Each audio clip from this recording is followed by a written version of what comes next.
ఏసే మార్గం నిన్ను విడువడు ఎడబాయడు. ఈరోజు దేవుని వాగ్దానం. Praise the lord. యేసుక్రీస్తు నామములో మీ అందరికి శుభాది వందనాలు చెల్లించుకుంటున్నాను. ఏసే మార్గం అని మా కార్యక్రమం ద్వారా ఎంతమంది అయితే మరి ఉదయకాల వాగ్దానం వింటున్నారో సిస్టర్స్ అండ్ బ్రదర్స్ ప్రతి ఒక్కరు దేవుడు మిమ్మల్ని మీ కుటుంబాన్ని దీవించి ఆశించును గాక.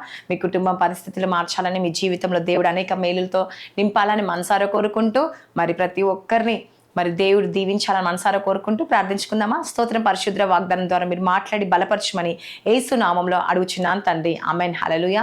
ఈరోజు మరి ఎంతమంది అయితే ఉదయకాల వాగ్దానం వింటారో సిస్టర్స్ అండ్ బ్రదర్స్ మనస్ఫూర్తిగా ప్రార్థించుకోండి. దేవుడు ఖచ్చితంగా మీ జీవితంలో మరి మీరు ఏ సమస్యతో ఏ దుఃఖంతో ఉన్నారో, దేని కొరకు అయితే బాధపడుతున్నారో, దేని విషయంలో మరి దేవుని అడుగుతారో ఖచ్చితంగా మీ జీవితంలో దేవుడు ఆ కార్యాలు జరిగించే దేవుడు. మరి అదే విధంగా మరి ఎంతమంది అయితే ఈ వాగ్దానం వింటున్నారో సిస్టర్స్ అండ్ బ్రదర్స్ ప్రతి ఒక్కరు ఈ వాగ్దానం అన్నికులకు షేర్ చేయండి.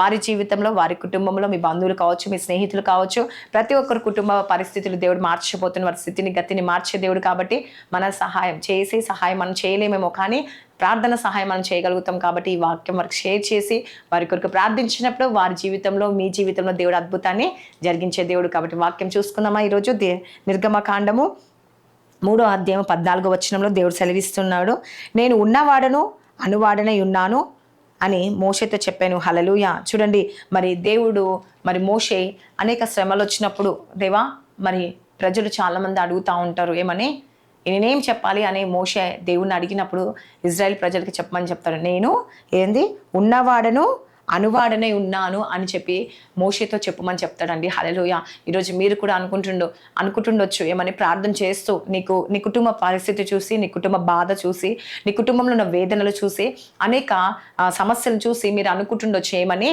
ఈరోజు నా పరిస్థితి మారట్లేదు, నా ఎంత ప్రార్థించినా నా బాధ పోవట్లేదు, అసలు దేవుడు ఉన్నాడా, అసలు దేవుడు నాకు కార్యం చేస్తాడా, ఇంకెన్ని రోజులు నేను శ్రమ అనుభవించాలి, ఇంకెన్ని రోజులు నేను బాధ అనుభవించాలి, ఈరోజు నా పరిస్థితి అంతా ఇలా ఉందని చెప్పేసి ఈరోజు నువ్వు చింతిస్తున్నావా? అయితే దేవుడు నీతోనే మాట్లాడుతున్నాండి. ఈరోజు నువ్వు దుఃఖపడుతున్నావని, ఆవేదన చెందుతున్నావు, ఆ జాబ్ దగ్గర కావచ్చు, కుటుంబంలో కావచ్చు, లేకపోతే బంధువుల దగ్గర కావచ్చు, స్నేహితుల దగ్గర కావచ్చు, ఫైనాన్స్ ప్రాబ్లం విషయంలో కావచ్చు, దేని విషయంలోనే కావచ్చు అండి. మీరు ఈరోజు మీ మనసుకు తెలుసు దేని కొరకు మీరు బాధపడుతున్నారు, దేని కొరకు చింతిస్తున్నారు, ఏదైతే కార్యం జరగట్లేదు, నాకు జవాబు రావట్లేదు, ఈరోజు నా పరిస్థితి ఇంతే ఉంది, నా బాధ ఇంతే ఉంది అని చెప్పేసి బాధపడుతున్నావా? అయితే దేవుడు ఈరోజు నీతోనే మాట్లాడుతున్నాండి.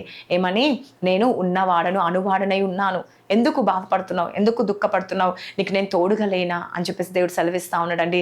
మరి నీ కుటుంబానికి, మీ బంధువులకి, మీ స్నేహితులకి, ప్రతి ఒక్కరికి దేవుడు తోడుగా ఉండి అండగా ఉండి మిమ్మల్ని నడిపిస్తూ ఉన్నాడు. కాబట్టి ప్రతి ఒక్కరు సిస్టర్స్ అండ్ బ్రదర్స్ ఎంతమంది అయితే ఈ వాక్యం వింటున్నారో, నీ జీవితాన్ని, కుటుంబంలో దేవుడు అనేక మేలులతో నింపాలని కోరుకుంటా ఉన్నాను. ఖచ్చితంగా నువ్వు విశ్వసిస్తున్నావా, నమ్ముతున్నావా? అయితే దేవుడు మోషేతో చెప్పినట్లు మరి మోషేకి చెప్తా ఉన్నాడు, నువ్వు ఇజ్రాయెల్ ప్రజలకు వెళ్ళి చెప్పు, నేను ఉన్నవాడను అనువాడనై ఉన్నాను అని. ఈరోజు దేవుడు మీతో కూడా నా ద్వారా తెలియజేస్తా ఉన్నాడు, నువ్వు దుఃఖపడకు, వేదన చెందకు, నేను ఉన్నవాడను అనువాడనై ఉన్నాను, నేను ఉన్నాను, నీ పరిస్థితిని మార్చే దేవుడు నేను ఉన్నాను, మరి నువ్వు పిలిచినప్పుడు నేను వచ్చే దేవుడు అని చెప్పేసి దేవుడు ఈరోజు నీకు సెలవిస్తూ ఉన్నాడు. కాబట్టి సిస్టర్స్ అండ్ బ్రదర్స్ ఈరోజు నా కుమారుడు అని దేవుడు సెలవిస్తూ ఉన్నాడు. దిగులు చెందకండి, భయపడకండి, నేను నీకు తోడై ఉన్నాను అని చెప్పేసి దేవుడు సెలవిస్తూ ఉన్నాడు. కాబట్టి ప్రతి పరిస్థితుల నుంచి విడిపించే దేవుడు ఈ వాక్యం ద్వారా నీ జీవితాన్ని దేవుడు మార్చబోతున్నాడు, నీ పరిస్థితిని మార్చబోతుండు. మరి వాగ్దానం దేవుడు దీవించి ఆశించునుగా. కామెంట్ ప్రార్థించుకుందామా. స్తోత్రం. పరిశుద్ధుడా యేసుప్రభా, ఎంతమంది అయితే యేసుప్రభా నైనా ఈ వాగ్దానం వింటున్నారో వారి జీవితంలో అద్భుతం జరిగించండి యేసుప్రభా. ఈరోజు ఇంతవరకు నేను ఒంటరి వాడిని బాధపడుతున్నారేమో ఏసయ్యా, దిగులు చెందుతున్నారు, ఈ ప్రార్థనలో ఏకీభవిస్తున్న వారి పరిస్థితులు అన్నీ మారునుగాక ఏసయ్యా. నైనా ఈరోజు బర్త్డేస్, మ్యారేజ్ డే జరుపుకుంటున్న వారి పరిస్థితులు మార్చండి, వారి స్థితిని మార్చండి, వారి గతిని మార్చండి యేసుప్రభా. ఈ సంవత్సరం అంతా వరకు తోడై ఉండండి, వారి గర్భాలు తెరవబడును గాక, భార్యాభర్తల సమస్యలు కోర్టు కేసు నుంచి విడిపించండి, మంచి ఆరోగ్యం దయచండి, ఐసీలో ఉన్న వారి స్వస్థత విడుదల దయచండి ఏసయ్యా. నువ్వే కార్యం జరిగించండి యేసుప్రభా. అనేక రకరకాల రోగాలతో బాధపడుతున్న వారి సంపూర్తి విడుదల కలుగును గాక యేసుప్రభా. జాబ్ దయచండి, స్కూల్స్కు, కాలేజ్, నేను జాబ్ ప్రయాణంలో రాకపోకలు అన్నింటిలో మీరు తోడుగా ఉండండి యేసుప్రభా. ఎంతమంది అయితే ఎగ్జామ్స్ రాశారో, ప్రిపేర్ అవుతున్నారు, వాళ్ళందరూ మీకు జ్ఞాపకం చేసుకొని ఫస్ట్ క్లాస్లో పాస్ అవుట్కి సహాయం దయచండి. జాబ్స్ కొరకు వెయిట్ చేస్తున్న వారు, ఇంటర్వ్యూకి వెళ్తున్న వారు, ప్రమోషన్ కొరకు వెయిట్ చేస్తున్న వారు దయచండి. గవర్నమెంట్ జాబ్స్ కొరకు వెయిట్ చేస్తున్న వారు, అబ్రాడ్ వెళ్ళాలనుకున్నారు, వెళ్ళిన వారు, వారందరికీ మీరు తోడుగా ఉండి నడిపించండి ఏసయ్యా. ప్రతి అవసరాలు తీర్చండి, ప్రతి ఆటంకాలు తొలగించండి ఏసయ్యా. మీరే కార్యాలు జరిగించండి యేసుప్రభా. అద్భుతకరుడు, ఆలోచనకర్త, నీకే వందనాలు, నీకే స్తుతులు, స్తోత్రంలో యేసుప్రభా. మీరే మీరే సహాయం దయచేసి ప్రతి కుటుంబాన్ని దర్శించండి ఏసయ్య. వారి నాయన దేవ ప్రతి అవసరాలు తీర్చిన ఆర్థిక ఇబ్బందులు, వారి సమస్యలు నేను అన్నిటి నుంచి, కోర్టు కేసు నుంచి అన్నిటి నుంచి విడిపించండి యేసు ప్రభా. మీరే సహాయం దయచేయండి ఏసయ్య. వారి జీవితంలో గొప్ప అద్భుతం జరిగించండి. అమాస పుణ్యం పౌర్ణమికి ఇష్టం మంత్రశక్తులు కూలిపోవాలి ఏసయ్య.